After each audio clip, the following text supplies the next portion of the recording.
Hi Meenakshi from மதுரைன்னு சொல்லிட்டு வரும். எல்லாருக்கும் தெரியும். ஏதாவது ஒரு வீடியோ எடுப்போம்னு நினச்சோம்னா காலையில் இந்த தோசையை சுட, சட்னி அரைக்க, அதை கழுவ, முடிக்க 10-11 மணி ஆகிட்டு போயிடுது. திருப்பி மத்தியானத்துக்கு ஏதாவது செய்வோம்னு சொல்லிட்டு அதை யோசிச்சு செஞ்சோம்னா அதுவே பொழப்பு சரியாக போகுது. சாப்பாடு தான் முக்கியம் சொல்லிது. இந்த வீடியோ எடுக்கணும்னு தோண மாட்டாங்க. அதுக்கா மூளை வேலை செய்யணும்.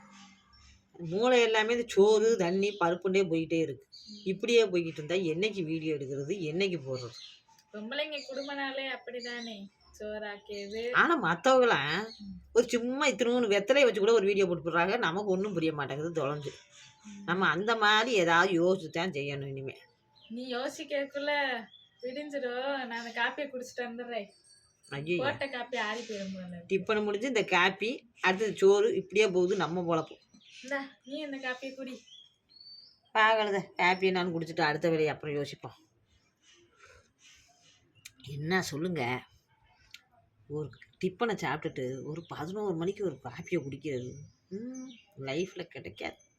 வீடியோவை அப்புறமா பார்ப்போம், காப்பியை குடிப்போம்.